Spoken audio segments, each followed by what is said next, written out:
کہ یہ جو دن چل رہے ہیں وہ ہمارے ہاں ہمارے حکمران کہتے ہیں مزید سخت فیصلے کرنے پڑیں گے. میں نے کہا تمہارے لیے تو آسان ہے، اس لیے کہ تم تو جس دفتر میں بیٹھ کے فیصلہ کرتے ہو اس کی تو بتی کوئی نہیں جاتی. تمہیں کیا پتا ہو، وہاں تو اے سی بھی 1 منٹ کے لیے بند نہیں ہوتا.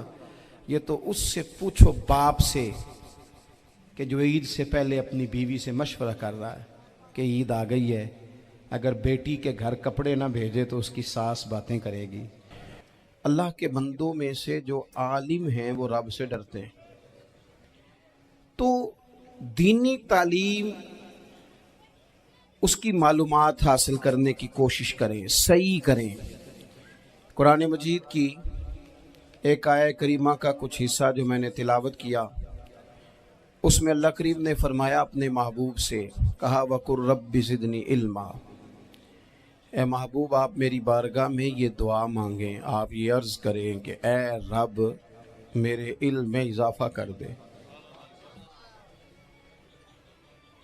اے مالک میرے علم میں اضافہ کر دے.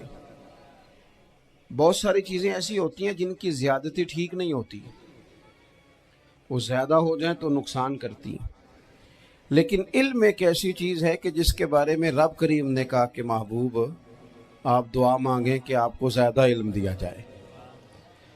اور پھر علم ایک ایسی چیز ہے کہ کوئی بھی آدمی یہ دعویٰ نہ کرے کہ میں نے بڑا حاصل کر لیا ہے، میری اب تکمیل ہو گئی ہے، میں اب مکمل ہو گیا ہوں. جن کو اللہ نے غیب کے خزانوں کی کنجیاں دی ہیں نا، ان سے بھی رب کریم نے کہا ہے کہ محبوب آپ دعا کریں کہ مالک میرے علم میں اضافہ کر دے. تو جب وہاں تک یہ بات ہے تو پھر عام آدمی کو بھی چاہیے کہ وہ اپنی معلومات میں اضافے کا شوق پیدا کرے. اور تیسری بات یہ کہ جو حضور کے علم شریف پر بات کرتے ہیں وہ بھی اس آیت سے سیکھیں کہ حضور کا علم تو ہر روز رب اس میں اضافہ فرما رہا ہے، تو ہر روز اضافہ ہو رہا ہے. وَلَلْآخِرَةُ خَيْرٌ لَكَ مِنَ الْأُولَىٰ، ہر روز ترقی ہو رہی ہے حضور کے علم شریف کی بھی. تو ہمارے ہاں زیادہ تر لوگ بات اس لیے سیکھتے ہیں کہ میں کوئی کہیں سے مسئلہ سیکھوں گا پھر جا کے اپنی مسجد کے امام کو تنگ کروں گا کہ وہاں تو میں یہ سن کے آیا ہوں تو یہاں یہ کام کیوں نہیں ہوتا. میں کوئی بات سیکھوں گا تو پھر میں اس سے بحث کا دروازہ کھولوں گا. علم کا مطلب ہی اپنے آپ کو سنوارنا ہے. معلومات حاصل کرنے کا مطلب یہ کہ آپ کے عمل میں پختگی آئے، آپ کے کردار میں پختگی آئے، آپ نے جو سیکھا ہے آپ اس کے مطابق اپنے آپ کو ڈھالیں. مسلم شریف میں موجود ہے، نبی پاک صلی اللہ علیہ وسلم نے دعا مانگی ہے، اے اللہ میں اس علم سے تیری پناہ مانگتا ہوں جو علم تو ہو پر نفع والا نہ ہو. جس بندے کے علم نے اسے نفع نہیں دیا، وہ کچھ سیکھ نہیں سکا اس سے، تو اس کا علم کسی کو کیا نفع دے گا جب خود سے اس نے. اور صوفیہ کرام تو فرماتے ہیں کہ جو لوگ بڑی معلومات حاصل کر لیں، بڑی باتیں سیکھ لیں، پنچایت میں کسی کو بولنے نہ دیں، گھر میں کسی کو بولنے نہ دیں. بہت سارے لوگ تو علماء کو بھی مشورہ دیتے ہیں، بڑی باتیں کرے لیکن عمل کے لحاظ سے بندہ زیرو ہو تو اہل دل فرماتے ہیں اس کی صحبت سے بچو.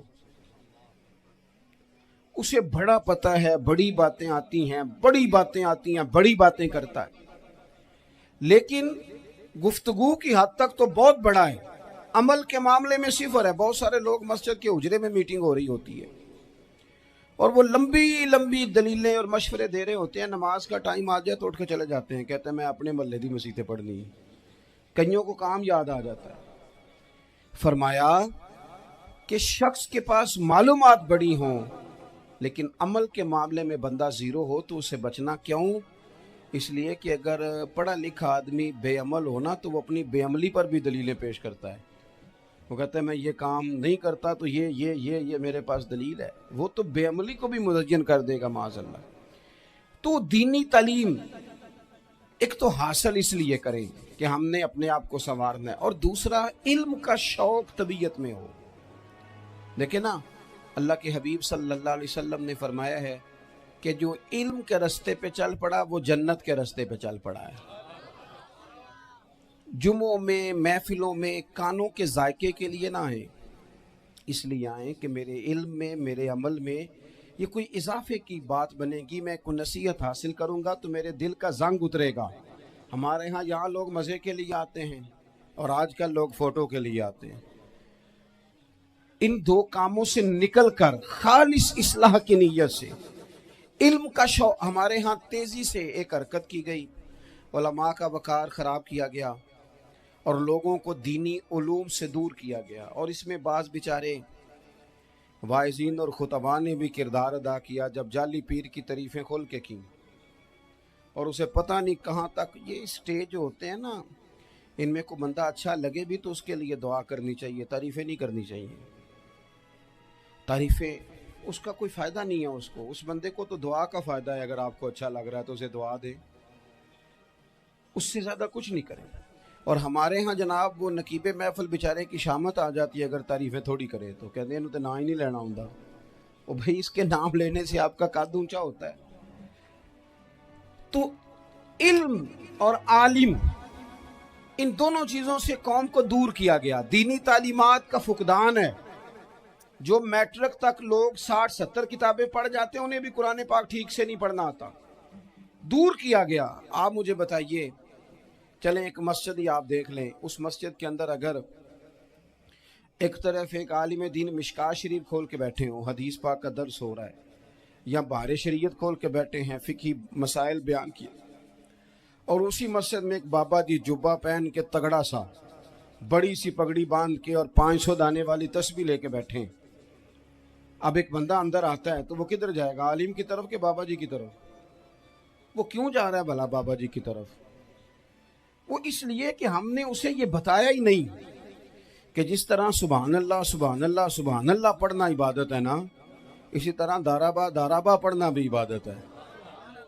اسے ہم نے بتایا نہیں کہ جب تک علم کے رستے میں رہنا بھی عبادت ہے. جب تک اسے یہ سمجھ نہیں نہ آئے گی کہ جس طرح وظائف کی کتاب پڑھنا عبادت ہے، اسی طرح مشکات شریف پڑھنا بھی عبادت ہے، حدیث بخاری کا درس لینا بھی عبادت ہے، مسلم شریف کی احادیث پر اپنے اساتذہ سے بیٹھ کر دروس پانا بھی عبادت ہے.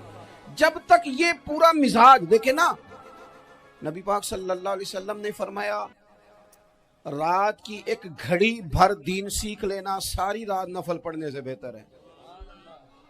اب ہمیں سمجھنا چاہیے کہ کتاب پڑھ کے بھی بندہ رب رسول تک پہنچ سکتا ہے. کتاب و سنت رستہ آسان کرتے ہیں، لیکن ہمارے ہاں کیا مزاج دیا گیا ہے؟ بابا جی کے پاس چلو، ضرور جائیں بابا جی اگر نیک ہیں تو منع کوئی نہیں کر رہا، لیکن جو سوچ ہمیں حضور نے دی ہے ہم نے اسی کی سوچ کے مطابق اپنے معاملات کو ترتیب دینا ہے نا. اب ایک بات میں نے آپ سے پوچھی اور آپ نے کہا قوم